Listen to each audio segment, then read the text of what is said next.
Do you believe this is justified in response to Hamas breaking the peace deal?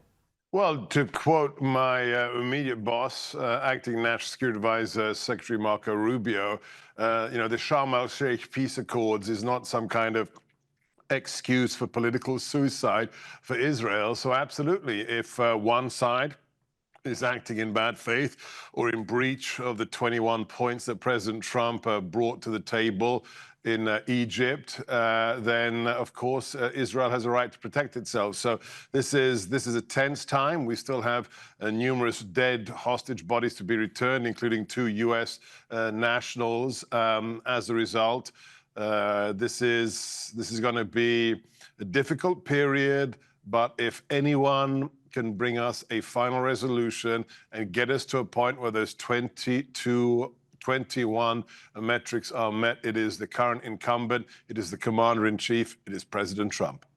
Yeah, it's incredible that he's even achieved the return of the 20 living hostages. It was one of the greatest days of the past 2 years. Sebastian, it's actually not well known that you've been working incredibly closely with the families of the hostages. Can you tell us what your relationship with them has been like and what work you've been doing? I'd be honored. So in the National Security Council, I had the Counter-Terrorism Directorate that's responsible for our counter-jihadi fight across the globe. So I can report to you as of this morning here, we have smited 393 leading jihadis around the world since January the 20th, excluding the Houthi campaign. So we are back in the business of raining down hellfire on those who threaten Americans or who have killed Americans. But we also, our directorate coordinates the whole of the US government when it comes to hostage policy. And as such, it has been my deep honor, a tragic one, to meet with almost on a weekly basis with the families of those who were taken hostage, American citizens, but also Israeli families who came to see me and my director for hostage affairs because they knew that only President Trump can bring some little modicum of closure to them. So I've met with former hostages who spent 300, 400 days in captivity, unbelievable tales of heroism and human fortitude. So it's one of the greatest parts of my job to meet these people and also to support the families, especially the family of Itai Chen and also of Omar Nutra, who were killed by Hamas and whose bodies, as US citizens, have yet to be returned. So I have close relations with both of those families, and we will never give up. We will never give in. We will get your sons back.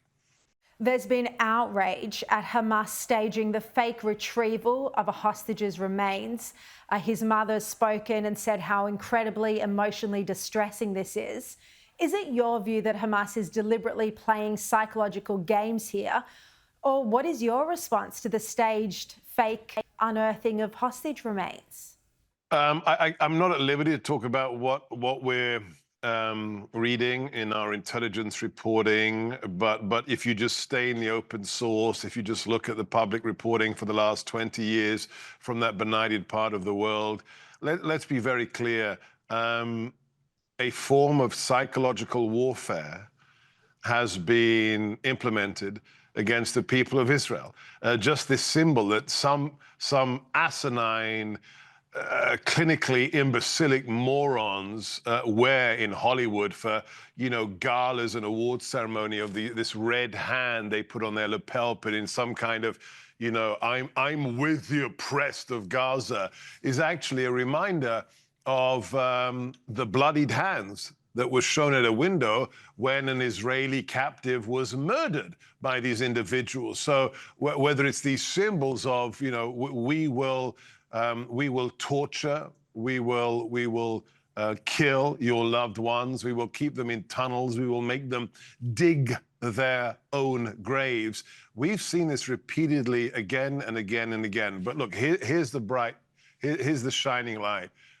President Trump invited the Arab world, the Muslim world, to Sharm el-Sheikh. He was hosted by President al-Sisi. He even think of this. I mean, this is when you realize there is no obstacle to this president.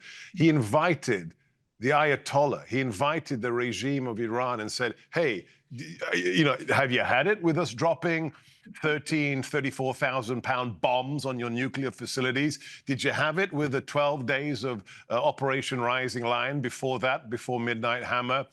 This is a man whose interest is one thing: saving lives. Let's be clear. This is 8 peace treaties in 8 months. If a president gets one international peace deal in 4 years, okay.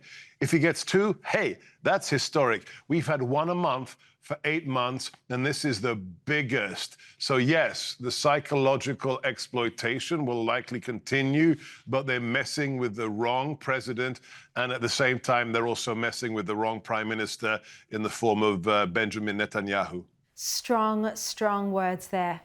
Look, President Trump has said there'd be no American boots on the ground in Gaza, but he does expect other nations to play a role in keeping the peace. You're the counter-terror czar. Do you believe Hamas still needs to be militarily defeated?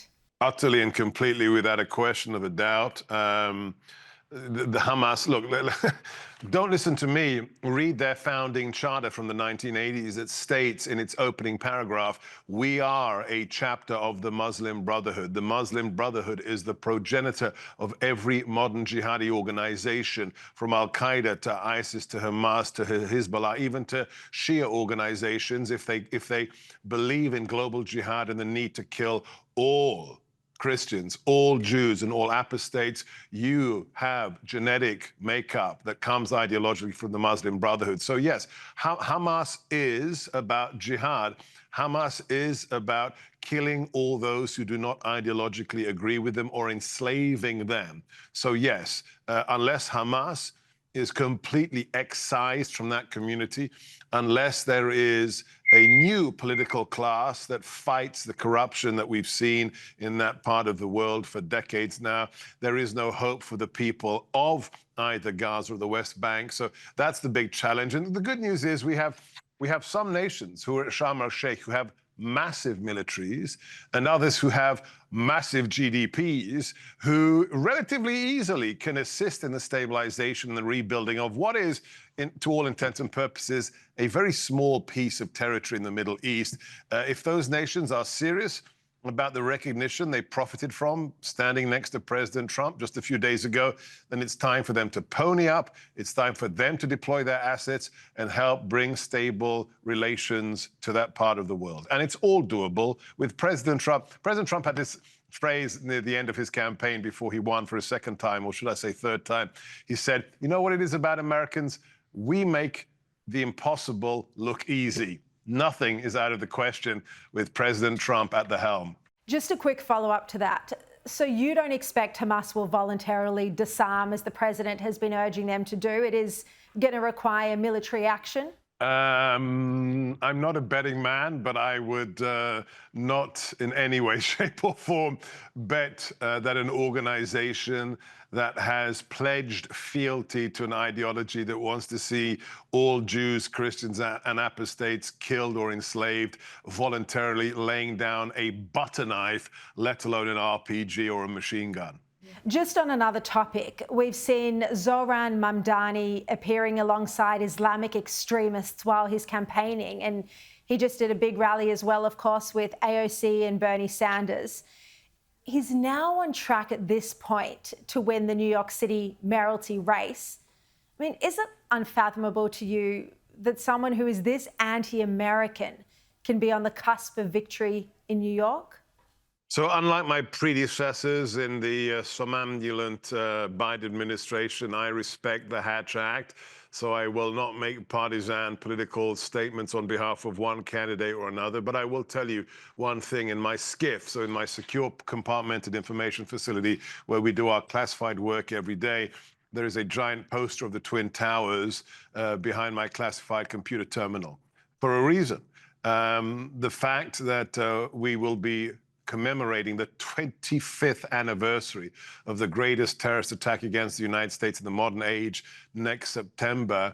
And to see what we are seeing in the political race in New York is absolutely galling to me as somebody who's been working in this field for a quarter of a century. So I know 25 years is a long time, but hopefully all Americans, the majority of Americans and the majority of New Yorkers will remember why those hijackers chose New York, why they chose the Twin Towers, and why those 3,000 Americans had to die. So I'm not going to make any predictions, but at the end of the day, in this building, in the White House, we will fight, fight, fight. We will never give up, and we will continue to arrest and kill jihadis and keep America safe. Just finally, President Trump told Australian Ambassador Kevin Rudd last week, "I don't like you and I probably never will." He then said a couple of days later that he doesn't forget when people say bad things about him. And as you know, Kevin Rudd has called him a village idiot. He said he was a traitor to the West and the most destructive president. Seb, do you think Trump will ever forgive Kevin Rudd? President Trump is one of the most gracious and magnanimous men I have had the honor of knowing and especially working for. I'm not going to comment on what the president did, but I'll tell you something.